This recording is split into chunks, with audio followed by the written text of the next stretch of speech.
The discovery that peace, happiness, and love are ever present within our own being, and completely available at every moment of experience, under all conditions, is the most important discovery that anyone can make. Give your attention to the experience of seeing rather than to the object seen, and you will find yourself everywhere. Happiness is simply to allow everything to be exactly as it is from moment to moment. The greatest discovery in life is to discover that our essential nature does not share the limits nor the destiny of the body and mind. Many of our ideas and beliefs about ourselves and the world are so deeply ingrained that we are unaware that they are beliefs and take them, without question, for the absolute truth. Love is the experience that others are not others. Beauty is the experience that objects are not objects. Looking for happiness in the body, mind, or world is like looking for the screen in a movie. The screen doesn't appear in the movie, and yet, at the same time, all that is seen in the movie is the screen.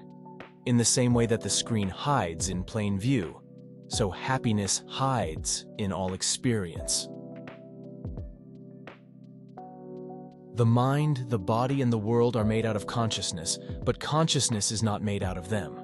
It is made out of itself. Therefore, everything is made only out of consciousness.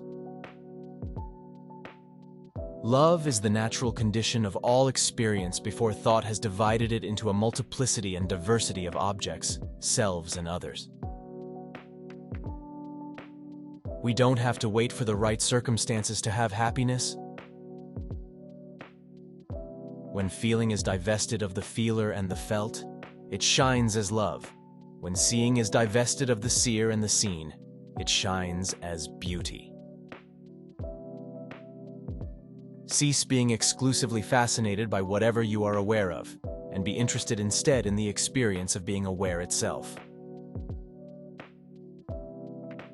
An object is only an object from the point of view of the mind. The great secret that lies at the heart of all the main religious and spiritual traditions is the understanding that the peace and happiness for which all people long can never be delivered via objective experience. It can only be found in ourself, in the depths of our being.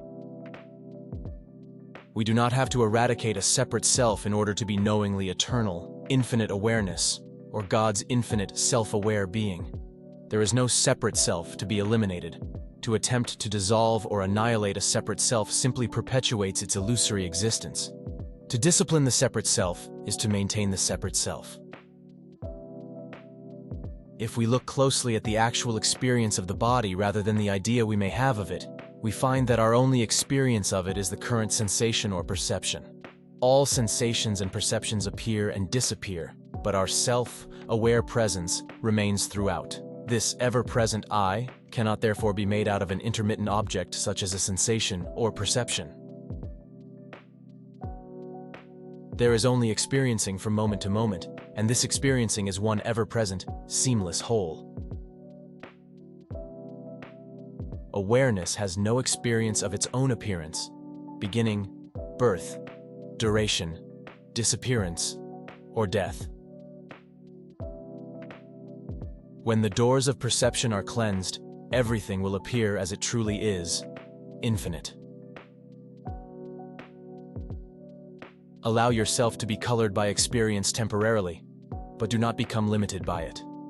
To say and identify with the statements, I am sad, I am lonely, I am tired, I am hungry, I am a man, or I am a woman, is to allow infinite being to become limited and personal. It is prior to all thinking, feeling, or perceiving. The true non-dual understanding is like an explosion. It cannot be contained in any form. Seeking happiness in objective experience is the activity that defines the apparently separate self. Nothing new needs to be added to experience for us to become aware that our self is always being. Awareness is inherently whole, complete, and fulfilled in itself. Thus, Its nature is happiness itself. Not a happiness that depends upon the condition of the mind, body, or world, but a causeless joy that is prior to and independent of all states, circumstances, and conditions.